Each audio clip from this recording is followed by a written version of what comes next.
Développer son âme d'artiste et surtout sa fibre écologique. C'est la proposition des ateliers des espaces publics de la ville de Limoges.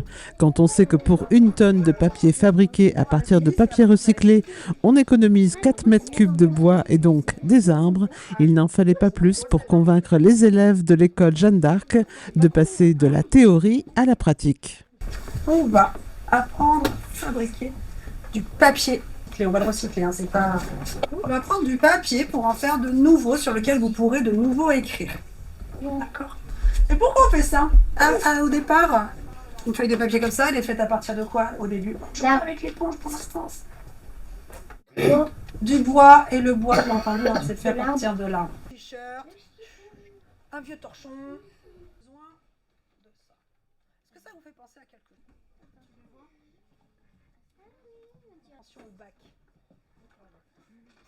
Et vous pouvez vous la mettre en suspension. Donc, j'ai mes doigts vers moi en la couchant. Et je remonte.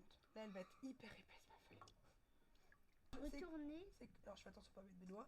Et je retourne, comme si je refermais un livre. Au départ, on est parti vraiment avec les cintres et les collants, avec des bassines. Et puis, on a dit, on va essayer de faire quelque chose d'un peu plus pro, entre guillemets.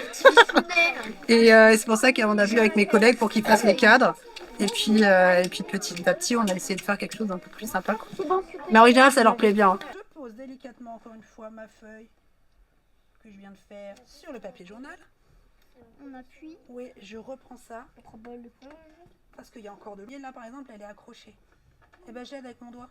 D'accord, parce que la feutrine, elle a des petits poils et les petites fibres que vous avez vues tout à l'heure du blé délicatement.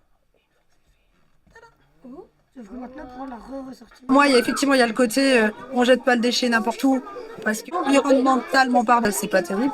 Visuellement parlant, c'est pas top. Et si on peut recycler, c'est pour leur montrer que ça part peut-être à la poubelle, mais on peut faire des choses avec. Et voilà, le but, il est là, c'est leur montrer qu'avec pas grand-chose, on peut s'éclater surtout. Et c'est pour ça aussi les exemples que je leur montre. C'est moi j'ai mes cadres, mais essayez d'imaginer à la maison ce que vous avez et qu'est-ce que vous pourriez mettre. Une fois j'en ai un. Est-ce que les boîtes de camembert ça pourrait fonctionner? Essaye, je sais pas.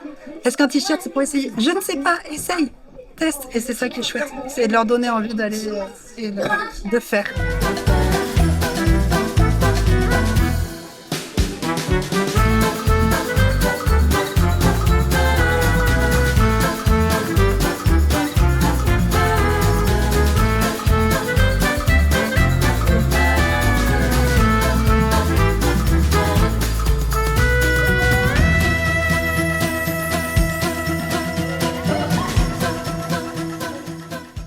Ça leur permet de faire une expérience intéressante pour la fabrication du papier. Comment permettre de recycler tous les déchets.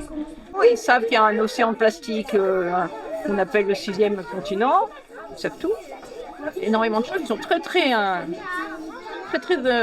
l'écoute, plus que les adultes, je pense.